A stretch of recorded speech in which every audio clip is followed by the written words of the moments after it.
David Richardson stood in his corner office on the 40th floor, watching the city below through floor-to-ceiling windows. At 38, he owned one of the biggest tech companies in the world. His phone buzzed constantly with calls from investors, reporters, and business partners. Money flowed into his accounts faster than he could count it. But right now, none of that mattered. His 8-year-old daughter Lucy was at home, probably sitting alone in their massive apartment. Again. For the third time this week, he'd missed dinner with her.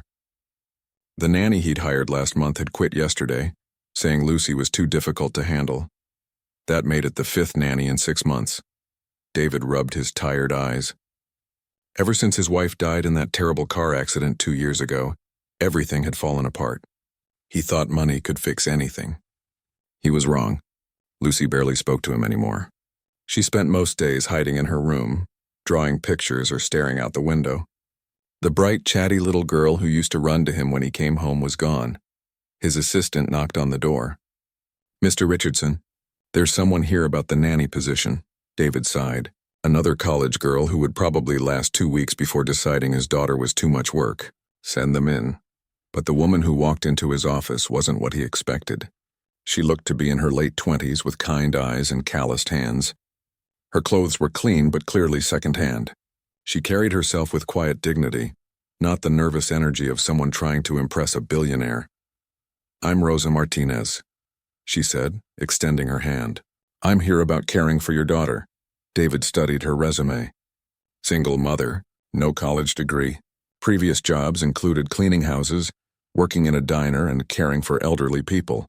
Not exactly the qualifications he usually looked for, but something about her calm presence made him curious. "Why do you want this job?" he asked. Rosa sat up straighter. "Because children need more than just someone to watch them. They need someone who sees them, really sees them. Your daughter has been through something terrible. She needs patience and love, not just rules and schedules." David was surprised. Most nannies talked about their credentials or experience. Rosa talked about Lucy like she already understood her. The previous nanny said Lucy was difficult. She doesn't listen, doesn't eat properly, has tantrums. "What makes you think you can handle that?" Rosa's expression softened. "Mr. Richardson, grief makes everyone difficult.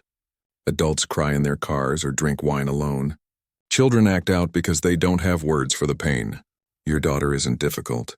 She's hurting." Something in David's chest tightened. He'd been so busy trying to keep his business running after his wife's death that he'd never really thought about Lucy's grief. He dealt with his own pain by working 18-hour days. But what was an 8-year-old supposed to do? "The job pays well," David said, naming a salary that made Rosa's eyes widen slightly. "But it's live-in. You'd have your own room, of course, full benefits. The only requirement is that Lucy comes first. Everything else in this house revolves around her needs." Rosa nodded. "I understand. But I should tell you something. I have a 6-year-old son named Antonio. He's staying with my mother right now because I can't afford a place big enough for both of us. Would it be possible for him to visit sometimes?" David hesitated. He'd never allowed employees to bring their children to work. But something about Rosa's honesty impressed him. Most people would have hidden that detail until after getting hired. "We'll see how things go," he said finally. "When can you start?" "Tomorrow morning, if that works for you." That evening, David came home to find Rosa in the kitchen with Lucy. His daughter was sitting at the counter, actually talking. Not just answering questions with single words, but having a real conversation. "And then the butterfly landed right on my nose," Lucy was saying, giggling. "No way." Rosa laughed. "What did you do?" "I stayed really, really still. But then I sneezed and it flew away." David stood in the doorway, amazed. He hadn't heard Lucy laugh in months. Rosa noticed him and smiled. "We were just talking about the garden outside. Lucy knows a lot about flowers." Lucy looked at her father shyly. "Rosa says we could plant some seeds if you don't mind." "Of course," David said, his voice a little rough. "Whatever you want, sweetheart." Over the next few weeks, David watched his daughter transform. Rosa didn't treat Lucy like a fragile thing that might break. She gave her small responsibilities like setting the table or feeding the fish. She taught Lucy to braid friendship bracelets and make paper airplanes. Most importantly, she listened when Lucy talked about her mother. "I miss Mommy's hugs," Lucy said one evening when David was walking past her room. "I bet you do," Rosa replied gently. Tell me about her hugs. What made them special? David paused in the hallway, his heart breaking and healing at the same time. No one had ever asked Lucy to share memories of her mother. Everyone, including David, had been so afraid of making her sad that they'd stopped talking about his wife entirely. She smelled like flowers, Lucy said, and she always hummed when she hugged me. Like this? Lucy hummed a little tune that David recognized as his wife's favorite song. That sounds like the most wonderful hug in the world, Rosa said. You know what? Just because you can't get hugs from Mommy anymore doesn't mean those hugs weren't real. All that love is still inside you. And maybe you could share some of those special hugs with people who need them. David had to lean against the wall. In 10 minutes, Rosa had given Lucy something that months of expensive therapy hadn't accomplished. Permission to remember her mother with joy instead of just sadness. But it wasn't just Lucy who was changing. David found himself coming home earlier, drawn by the sound of laughter from the kitchen. Rosa cooked simple, healthy meals that Lucy actually ate.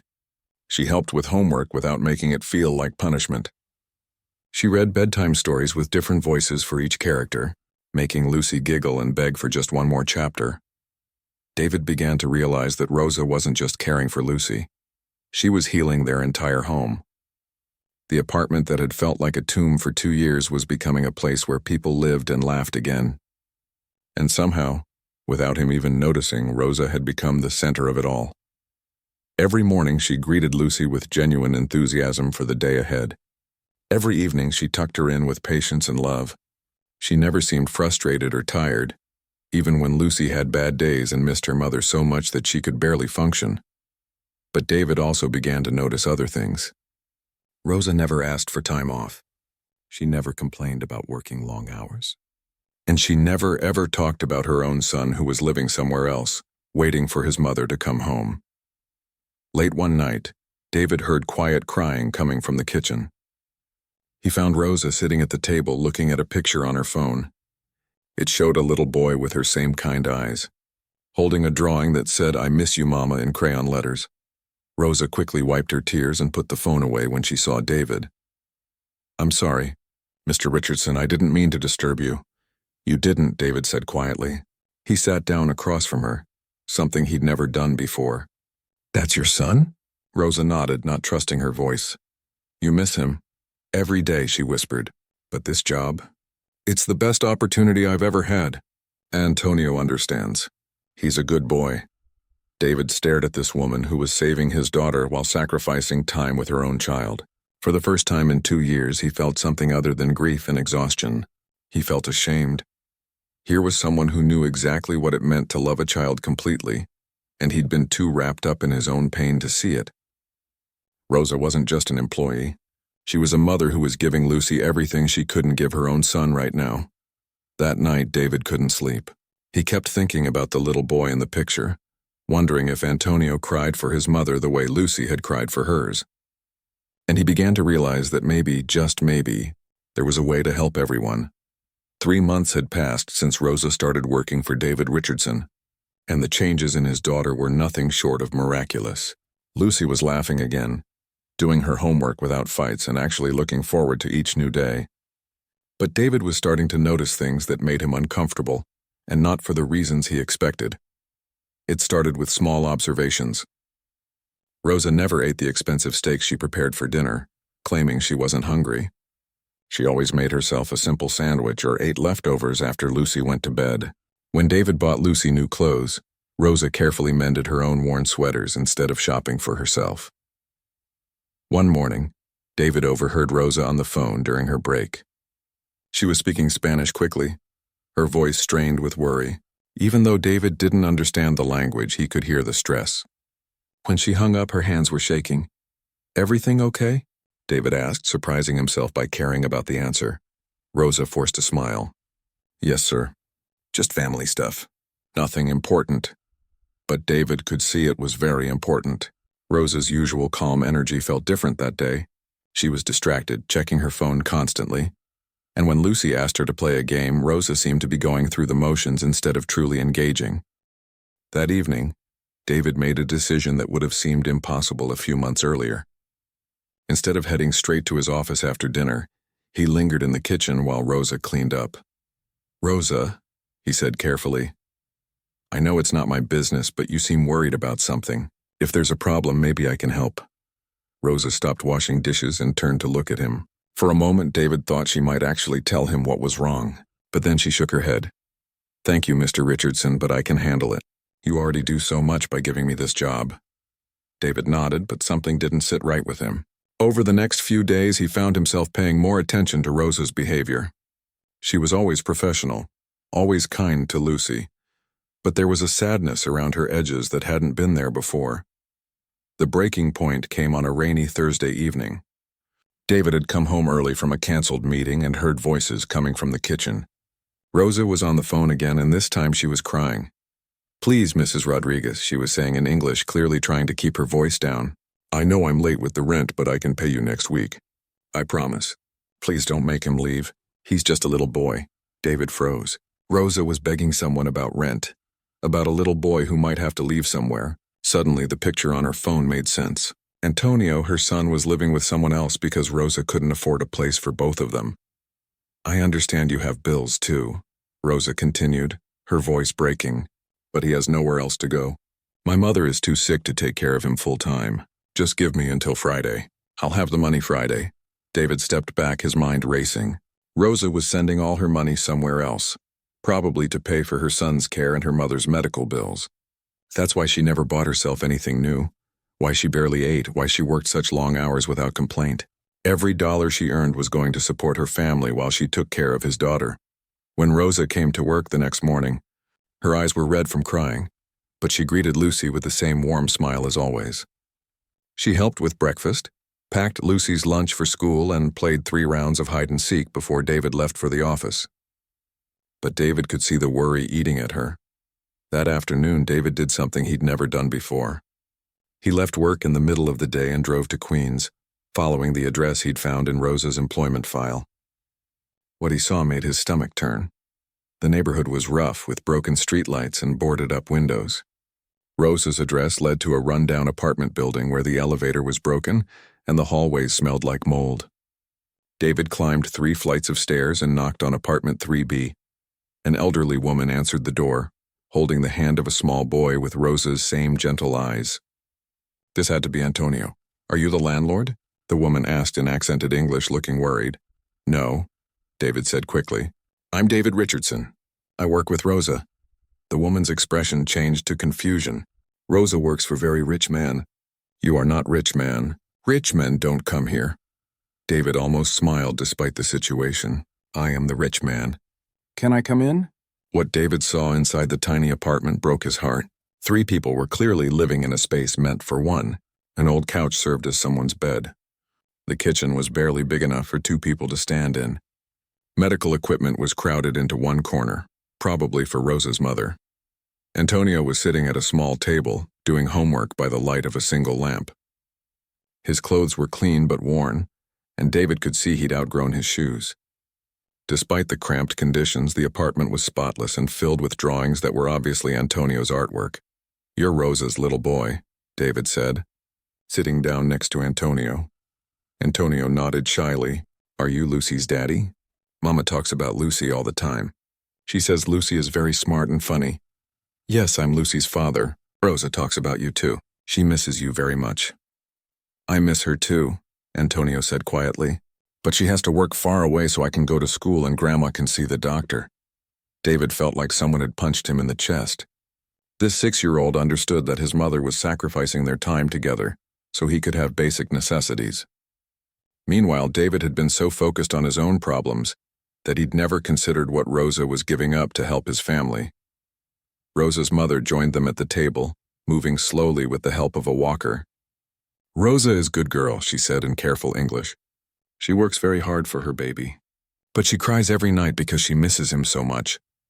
How long has Rosa been living away from Antonio? David asked. 6 months, the woman replied. Since she started working for you. Before that, they shared 1 bedroom here, but Antonio needs space to study. Rosa sleeps at your house. Now so Antonio can have the bedroom. David realized with growing horror that Rosa had been sacrificing everything for his family while he'd never even asked about her life outside his apartment. She was missing her son's childhood, so she could help Lucy heal from her grief.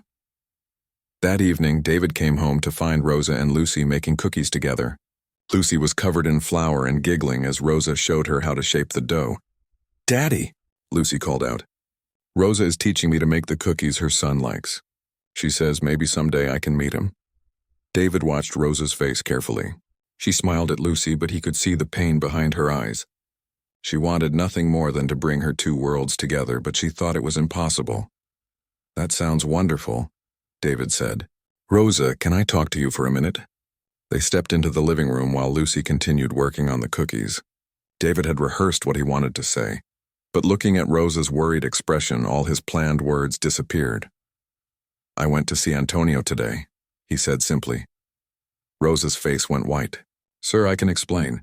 I know I should have told you about my situation, but I didn't want you to think I couldn't do my job properly. I would never let my personal problems affect Lucy's care." "Rosa, stop," David said gently. "You're not in trouble. I'm the one who should be apologizing." Rosa looked confused. "I don't understand. For 3 months you've been taking care of my daughter while your own son lives across the city missing his mother.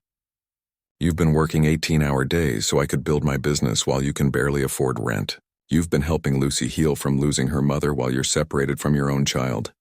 Tears started forming in Rosa's eyes. "Mr. Richardson, I knew what I was signing up for. This job, it's the best opportunity my family has ever had. Antonio understands. He's 6 years old, Rosa.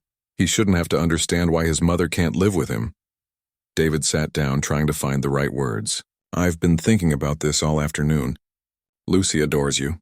You've given her something I couldn't give her with all my money. You've made her feel loved and safe again. She's easy to love," Rosa said quietly. "So is Antonio," David replied. "I saw his drawings on your mother's refrigerator. I saw how polite and smart he is, and I saw how much he misses you."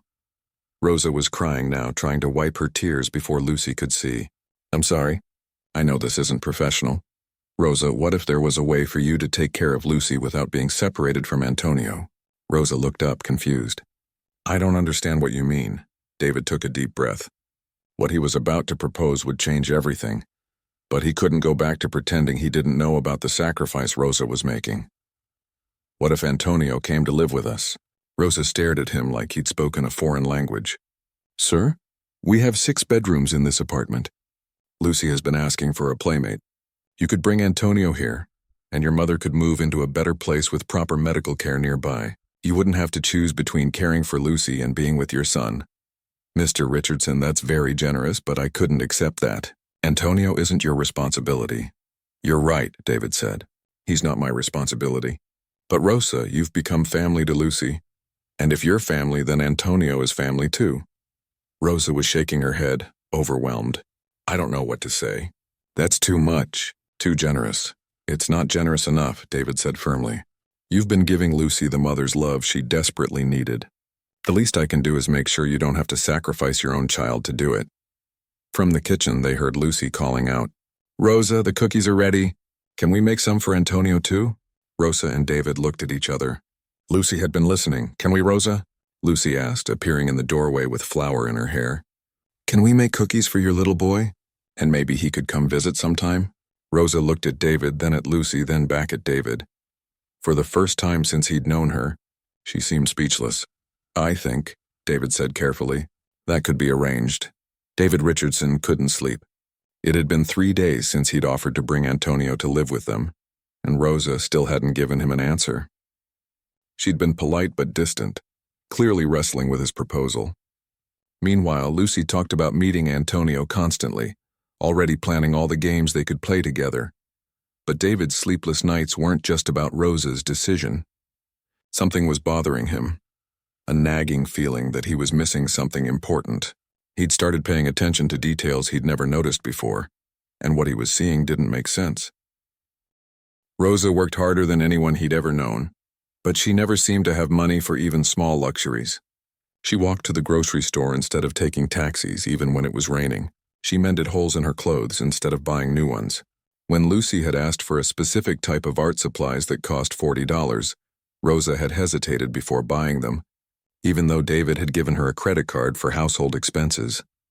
The pieces of the puzzle started coming together when David accidentally overheard another phone call. Rosa was in the laundry room, speaking quietly in Spanish. David didn't mean to eavesdrop, but her tone was so urgent that he stopped in the hallway. Even without understanding the words, he could hear desperation in her voice. When she switched to English, apparently talking to someone different, David's blood ran cold. "Please, I know the treatment is expensive, but she's getting worse. The doctor said if we wait any longer," Rosa's voice cracked. "I can get you the money by next month. I just need a little more time." David realized with growing horror that Rosa's mother wasn't just elderly and frail. She was seriously sick and needed medical treatment that Rosa couldn't afford. That's where all her money was going. Not just rent and basic living expenses, but medical bills that were probably crushing her financially. The next morning, David made a decision that surprised even him. Instead of going to his office, he drove back to Queens. This time, he wasn't going to Rosa's apartment. He was going to do some investigating of his own. His first stop was the school where Antonio was enrolled. David had never visited a public school in this neighborhood, and what he saw shocked him. The building was old and clearly underfunded. The playground equipment was rusty, and several windows were covered with plywood instead of glass. But inside, David found something unexpected. Antonio's teacher, Mrs. Kim, lit up when David mentioned the boy's name. "Antonio Martinez. Oh, he's one of our brightest students," she said enthusiastically. "He's reading at a 4th grade level even though he's only in 1st grade. His artwork is incredible, and he helps other children with their work. He's just a joy to have in class." "What about his home situation?" David asked carefully. "I know his mother works far from here." Mrs. Kim's expression grew more serious. "Antonio is very mature for his age, probably more than he should be. He talks about his mother constantly and clearly misses her terribly. He's also very worried about his grandmother's health. Sometimes I catch him drawing pictures of hospitals or doctors. It's a lot for a 6-year-old to carry." David's next stop was the medical clinic where Rosa's mother received treatment. After some careful questioning and a generous donation to their patient assistance fund, David learned the full scope of the situation. Rosa's mother, Carmen, had diabetes that had led to serious complications. She needed regular dialysis treatments, expensive medications, and would eventually need a kidney transplant. The family had no insurance, and the costs were astronomical. Rosa was paying for everything out of pocket, which explained why she was always worried about money. By the time David returned home that evening, he felt like he'd been carrying weights all day. Rosa greeted him at the door with her usual professional smile, but he could see the exhaustion in her eyes. "How was your day, Mr. Richardson?" she asked, taking his coat. "Rosa, we need to talk," David said. "And this time I need you to be completely honest with me." Rosa's face went pale. "Did I do something wrong? Is it about Antonio? I haven't said yes to your offer yet because I'm still thinking about it, but that doesn't mean I'm not grateful." "It's not about Antonio directly," David said, leading her to the living room. "It's about your mother." Rosa froze. "My mother?" "Rosa, I know she's sick. Really sick, and I know you're paying for treatments you can't afford." Rosa's composure finally cracked. She sat down heavily, looking defeated. "How did you find out?" "It doesn't matter how. What matters is that you've been suffering in silence while taking care of my family." "Why didn't you tell me?" "Because it's not your problem," Rosa said, wiping her eyes. "You hired me to take care of Lucy, not to solve my family's medical problems. I knew what I was getting into when I took this job." "Did you really?" David asked gently. "Did you know you'd end up choosing between being with your son and paying for your mother's life-saving treatments? Did you know you'd be working 18-hour days while barely eating so you could send every penny to doctors?" Rosa was crying now, the weight of months of stress finally showing. "I thought I could handle it. I thought if I worked hard enough, saved enough money, I could make it work. But the treatments keep getting more expensive, and Antonio needs so many things for school, and I can't be in 2 places at once. Rosa, you're one person trying to do the impossible. You can't take care of everyone by yourself." "But I have to try," Rosa said fiercely. "My mother raised me alone after my father left. She worked 3 jobs to keep us fed. When I got pregnant with Antonio, she never made me feel ashamed. She helped me every step of the way. Now she's dying and I'm the only one who can help her." David felt his heart breaking. Here was a woman who had been giving his daughter unconditional love, while her own world was falling apart. She'd been creating a safe, happy home for Lucy while her mother was fighting for her life across the city. What about Antonio's father? David asked carefully. Rosa's expression hardened. He left when Antonio was 2. Said being a father was too much responsibility. I haven't heard from him since. So you've been doing this alone for 4 years. My mother helps when she can, but she's too sick now. Antonio stays with neighbors sometimes or with my cousin when she's available. Everyone tries to help, but... Rosa shrugged helplessly. David stood up and started pacing. His mind was working the way it did when he was solving complex business problems. But this wasn't about money or strategy. This was about people he cared about. Rosa, I want to ask you something, and I need you to really think about your answer. Okay. If money wasn't an issue, if you could afford the best medical care for your mother, if Antonio could go to the best schools, if you didn't have to worry about rent or food or any of that, what would you want your life to look like? Rosa looked at him like he was asking her to imagine flying to the moon. Mr. Richardson, that's not realistic. Just answer the question. Pretend anything is possible. Rosa was quiet for a long moment. I'd want to take care of Lucy because I love her like my own daughter. I'd want Antonio with me every day so I could help him with his homework and read him bedtime stories. I'd want my mother to get the best treatment available so she could watch Antonio grow up. And I'd want us all to feel like a real family, not people scattered across the city just trying to survive. What if I told you all of that was possible? I'd say you were being kind, but life doesn't work that way for people like me. David sat back down across from Rosa. People like you? Rosa, do you know what kind of person you are? Rosa shook her head. You're the kind of person who sacrifices everything for the people you love. You're the kind of person who can heal a grieving child with patience and kindness. You're the kind of person who works yourself to exhaustion and never complains. You're exactly the kind of person who deserves to have good things happen to them. Mr. Richardson, I appreciate what you're trying to say, but I want to hire your mother's medical team, David interrupted. I want to pay for the best doctors, the best treatments, everything she needs. I want to set up a trust fund for Antonio's education, and I want you to bring him here to live with us, not as a favor, but because Lucy needs a brother and you need your son. Rosa stared at him. You can't be serious. I've never been more serious about anything in my life. But why? Why would you do all that for us? David thought about his answer carefully. Because 3 months ago, my daughter was a ghost. She barely spoke, barely ate, barely lived. I had all the money in the world, but I couldn't help her. Then you walked into our lives and brought her back to life. You gave her something I couldn't buy, a mother's love. But that's my job. You pay me to take care of her. No, Rosa, I pay you to be a nanny. What you've done goes way beyond any job description. You've loved Lucy like your own child while your own child was missing you. You've made our house a home while you couldn't afford a decent place for your own family. You've given us everything while asking for nothing in return. Rosa was shaking her head. It's too much. I could never repay you. You already have, David said simply.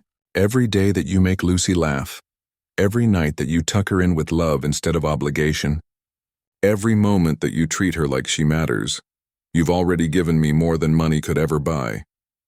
From upstairs, they heard Lucy calling out. Rosa, can you help me with my math homework? Rosa automatically started to get up, but David gently touched her arm.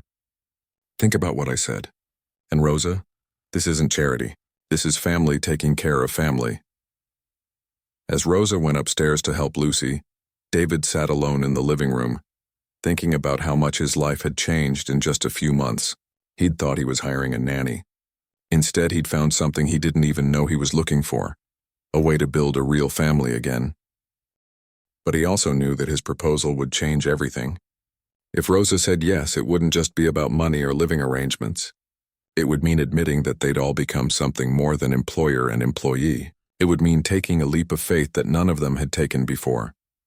The question was whether Rosa was ready to believe that good things could actually happen to people like her. 2 weeks had passed since David's offer, and Rosa still hadn't given him a definitive answer. She'd said she needed time to think, time to talk to her mother, time to figure out if accepting such generosity was the right thing to do. David could see the internal battle playing out on her face every day. Hope fighting against disbelief, gratitude wrestling with pride. But something had shifted in their daily routine. Rosa seemed more relaxed, less worried about hiding her phone calls about her mother's medical bills. She'd started talking about Antonio more openly, sharing funny stories about things he'd said or drawn. Lucy hung on every word, creating elaborate plans for when she would finally meet Rosa's son. The breakthrough came on a rainy Saturday morning. David was in his office trying to focus on quarterly reports when he heard unusual sounds coming from the living room. Not the usual quiet murmur of Rosa and Lucy's activities, but louder voices, including one he didn't recognize. Curious, David walked toward the living room and stopped short. A small boy with Rosa's gentle eyes was sitting on the couch next to Lucy, both of them bent over a coloring book. This had to be Antonio. "You're really good at staying inside the lines," Lucy was saying seriously. "I always mess up the corners." "My mama taught me," Antonio replied in careful English. "She says if you go slow and pay attention, you can do anything right." Rosa was sitting nearby watching them with an expression David had never seen before. She looked completely at peace, like all the pieces of her life had finally come together in one room. "I hope you don't mind," Rosa said when she noticed David. "Antonio's school is closed today for teacher meetings, and my cousin couldn't watch him. I know I should have asked first, but—" "Rosa," David interrupted gently, "you don't need permission to bring your son here. This is your home too." Antonio looked up from his coloring book, studying David with the serious expression that small children get when they're trying to figure out if an adult is safe. "You're Lucy's daddy," Antonio said. It wasn't a question. "Yes, I am." "And you're Antonio. Your mom talks about you all the time," Antonio nodded gravely. "She talks about Lucy all the time too. And about you. She says you're very smart and work very hard, but sometimes you're sad because you miss Lucy's mama." David was startled by the boy's directness, out of the mouths of babes. "That's right. I do miss her. I miss my daddy sometimes too, even though I don't remember him very much. Mama says missing people is normal, but we can't let it stop us from loving the people who are still here." David felt like this 6-year-old had just given him a lesson in emotional intelligence that most adults never learned. "Your mom is very wise. She's the best mom in the world," Antonio said matter-of-factly. "But I know she's sad sometimes because she can't be with me all the time. She cries when she thinks I'm not looking." Rosa's face flushed. "Antonio, you don't need to tell Mr. Richardson about that." "But it's true, Mama, and maybe if he knows how sad you are, he can help fix it." "He's really rich, right? Rich people can fix things." David almost laughed at the child's logic, but there was nothing funny about the hope in Antonio's voice. This little boy believed that money could solve any problem, including the one that kept him separated from his mother most of the time. "You know what, Antonio?" David said, sitting down on the coffee table so he was at eye level with both children. "You're absolutely right. I am rich and I do want to help fix things, but the most important things can't be fixed with money alone. They need something much more valuable." "What's that?" Lucy asked, interested. "Love," David said simply, "and family, and people who care about each other enough to make sacrifices for each other's happiness." Antonio tilted his head, thinking, "Like how Mama works far away so I can go to school and Grandma can see the doctor?" "Exactly like that. Your Mama loves you and your Grandma so much that she's willing to be sad sometimes, so you can have what you need." "But that's not fair," Lucy said indignantly. "Rosa shouldn't have to be sad. She takes such good care of everyone else." David looked at Rosa, who was listening to this conversation with tears in her eyes. "You're right, Lucy, it's not fair. And that's why I think we should all live together like a real family." Antonio's eyes went wide. "You mean I could live here? With Mama and Lucy?" "If that's what your Mama wants," David said carefully. "And if you want that too?" "Of course I want that," Antonio said, jumping up from the couch. "Mama, can we, please? I promise I'll be good. I won't touch anything expensive or make messes or be loud when Mr. Richardson is working." Rosa was crying now, overwhelmed by her son's excitement and the reality of what was being offered. "Antonio, mi amor, it's not that simple. This is Mr. Richardson's home. We can't just move in like it's nothing." "Why not?" Lucy asked. "We have lots of bedrooms. Antonio could have the one next to mine and we could play together every day after school. And Rosa, you wouldn't have to miss him anymore." David watched the interplay between hope and fear on Rosa's face. He could see how desperately she wanted to say yes, but also how scared she was to believe that something this good could actually happen to her family. "Rosa," David said quietly, Can I talk to you in the kitchen for a minute? They left the children planning which room would be Antonio's and walked to the kitchen. Rosa immediately started fidgeting with the dish towels, avoiding David's eyes. I know what you're going to say, she began. That I'm being stubborn and proud. That I should think about what's best for Antonio instead of worrying about accepting charity. Actually, I was going to ask you what you're afraid of. Rosa stopped fidgeting and looked at him. What do you mean? I mean, what's the worst thing you think could happen if you say yes? Rosa was quiet for a long moment. That you'll change your mind, she said finally. That something will happen and you'll decide we're too much trouble, and then Antonio will have to leave and go back to missing me every day. But this time it will be worse because he'll know what it feels like to have a real family. David felt his heart break a little bit more. Rosa, do you really think I would do that? Do you think I would put Lucy through losing someone else she loves? I don't think you'd do it to be mean, Rosa said carefully. But rich people live different lives than people like me. Maybe you'll meet someone you want to marry and she won't want Antonio and me around. Maybe your business will have problems and you won't be able to afford to help us anymore. Maybe you'll just get tired of having other people's problems in your house. Those are all possibilities, David said. But Rosa, there are no guarantees in life anyway. Your current situation isn't secure either.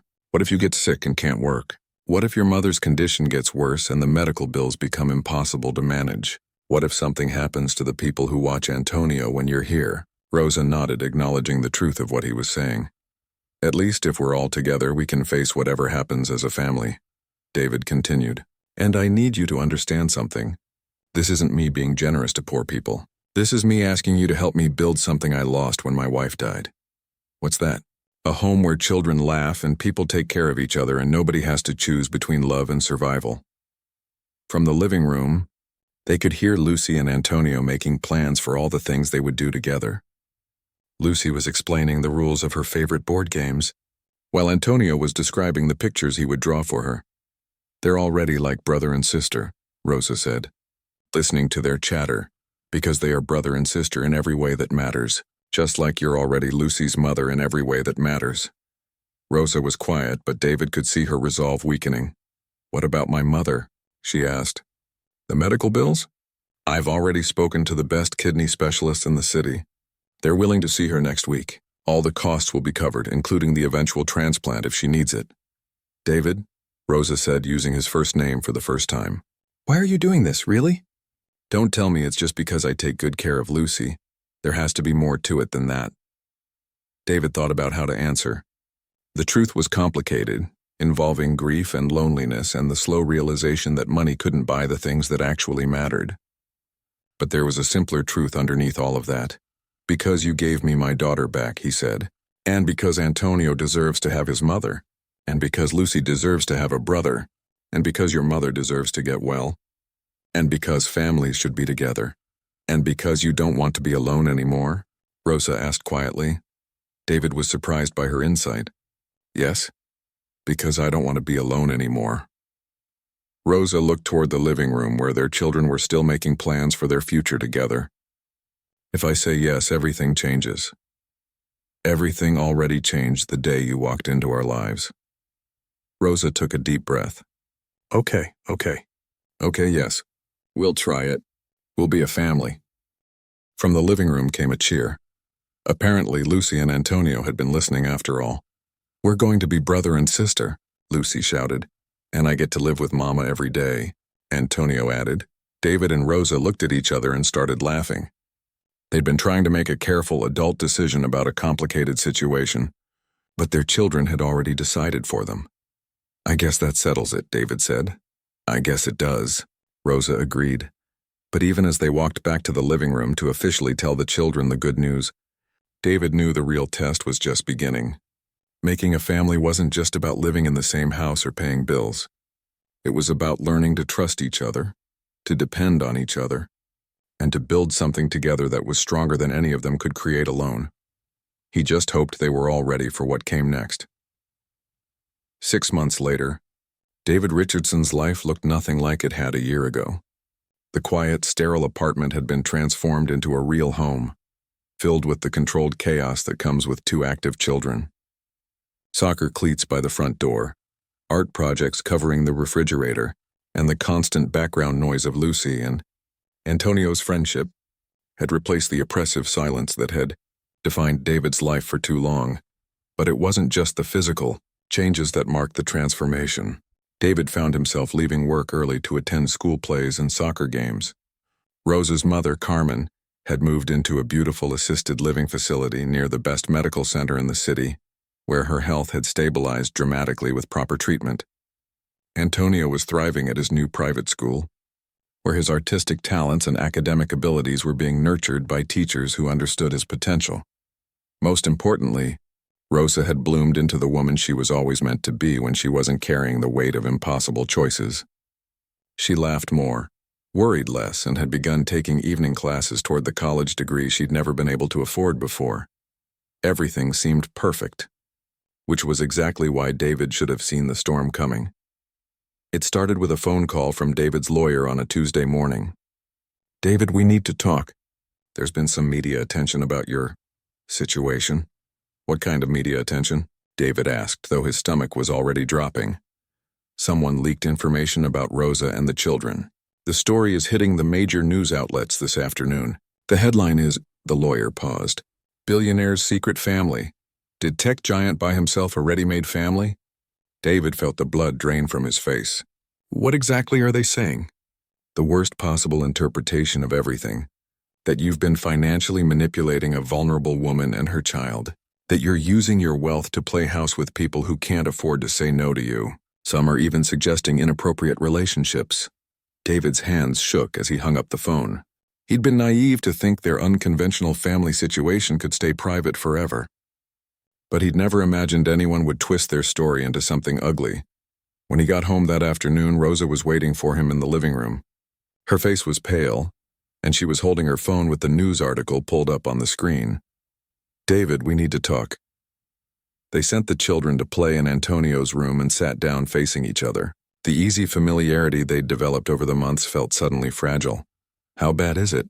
David asked. "Bad," Rosa said quietly. "They're saying I'm a gold digger who seduced you to get access to your money. They're saying you're taking advantage of desperate immigrants. They're questioning whether the children are safe." David felt sick. "Rosa, you know none of that is true. I know that. You know that. But the whole world is reading this story and thinking," she gestured helplessly at her phone, "they think I'm using you for your money and you're using me for whatever rich men use poor women for." "I don't care what strangers think," David said firmly. "What matters is what we know about our family."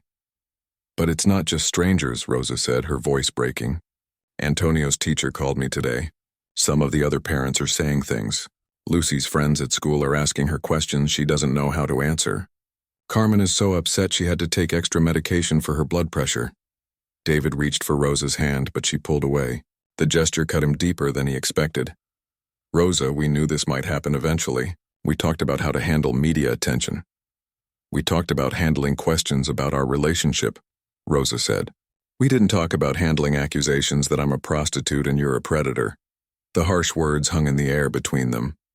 David could see the pain and shame in Rosa's eyes, and he realized with growing horror that she was starting to believe the ugly narrative being written about them.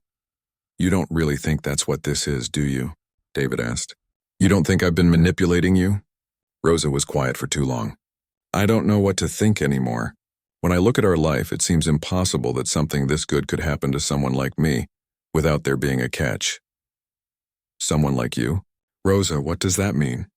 "Poor, uneducated, desperate." Rosa's voice was bitter in a way David had never heard before. "Maybe the reporters are right. Maybe I was so grateful to have help that I convinced myself this was about love and family, instead of what it really is." "And what do you think it really is?" "A business arrangement where I provide domestic services and companionship in exchange for financial support." David felt like he'd been slapped. "Is that really what you think? After everything we've been through together?" "I don't know," Rosa burst out. "David, 6 months ago I was a broke single mother whose son barely knew her, and whose mother was dying because I couldn't afford proper medical care. Now I live in a penthouse, my son goes to private school, and my mother has the best doctors in the country. Stories like that don't happen to real people unless someone very powerful wants something in return. What could I possibly want that I haven't already gotten?" "I don't know," Rosa said again, but quieter this time. Maybe you needed a mother for Lucy, and this was the most efficient way to get one. Maybe you felt guilty about having so much money while other people suffer, and helping us made you feel better about yourself. Maybe you were lonely and we were convenient. David stared at her, trying to process what he was hearing. Rosa, do you really believe that? Do you really think I've spent the last 6 months pretending to care about you and Antonio? I don't want to believe it, Rosa whispered. But everyone is saying it, and when I try to defend us, I realize I don't have good answers for their questions. What questions? Like why a billionaire would suddenly decide to support a random employee's family. Like what happens when you get tired of playing house with us. Like what I bring to this relationship besides desperation and gratitude. David felt his temper rising, not at Rosa, but at the situation that was forcing them to question everything they'd built together. You bring love, Rosa. You bring laughter and warmth and the ability to make Lucy feel safe in the world again. You bring Antonio, who teaches me something new every day about resilience and joy. You bring perspective and kindness and a work ethic that puts me to shame. But those aren't things you can't get somewhere else, Rosa said. You could hire a different nanny. You could date women who'd be appropriate partners for someone in your position. You could build a normal family instead of this complicated situation. I don't want a different nanny or an appropriate partner or a normal family, David said fiercely. I want this family. I want you and Antonio and Lucy and the life we've built together. But why? Rosa pressed. Everyone keeps asking me why, and I don't have an answer that doesn't sound naive or desperate. David was quiet for a moment, trying to find words for feelings that had developed slowly over months of shared meals and bedtime stories and quiet conversations after the children were asleep. Because, he said finally, for the first time since my wife died, I wake up every morning looking forward to the day instead of just trying to get through it. Because when I come home from work, I'm excited to hear about Lucy's day and Antonio's latest drawing and what you learned in your economics class. Because when Antonio had nightmares last month and crawled into bed between us, it felt like the most natural thing in the world. Rosa's eyes filled with tears. David, because I love you, David continued. Not because you're convenient or grateful or desperate, but because you're brave and kind and strong enough to sacrifice everything for the people you love. And because when you smile at me, really smile, I remember what it feels like to be happy. I love you too, Rosa whispered. That's what makes this so scary. If this was just a business arrangement, the media attention wouldn't matter. But it's not, and now everyone is going to scrutinize every part of our life looking for proof that it's fake. From upstairs, they could hear Lucy and Antonio's voices, probably playing one of their elaborate make-believe games. Their laughter drifted down the stairs, a reminder of what was at stake. Rosa, David said carefully, what do you want to do? I don't know. Part of me wants to pack up Antonio and leave before this gets worse. Protect him from having his story turned into tabloid gossip. Go back to our old life where things were hard, but at least they were private. And the other part? The other part wants to fight for this, for us, for the family we've become. Rosa wiped her eyes. But I don't know if that's brave or just selfish. It's not selfish to want to protect something good, even if protecting it means putting the children through months or years of media, attention and public scrutiny. It was David's turn to be quiet. He'd dealt with media attention throughout his career, but always as an adult who'd chosen to be in the public eye. The idea of Lucy and Antonio being subjected to invasive questions and ugly speculation made him feel sick. Maybe, David said slowly. The question isn't whether we should fight for this family. Maybe the question is how we fight for it. Rosa looked at him questioningly. What if we tell our story ourselves? What if instead of letting other people define what we are, we show them who we really are? What do you mean? I mean, we stop hiding. We stop acting like we have something to be ashamed of. We let people see that what we have is real and beautiful and worth protecting. Rosa considered this. And if they still don't believe us? Then at least we'll know we tried. And Lucy and Antonio will know that we fought for them, for us, for the family we chose to become. From upstairs came the sound of running feet, and then Lucy appeared at the top of the stairs. Rosa! Antonio, Daddy! Come quick! Antonio drew the most amazing picture of all of us, and you have to see it. David and Rosa looked at each other, then at their daughter, calling them to see their son's latest masterpiece. In that moment, the choice became clear. Okay, Rosa said, let's fight for our family. Together? Together.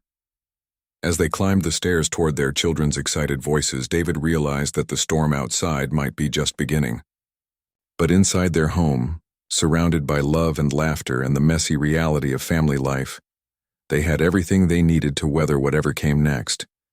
Because love, real love, was worth fighting for.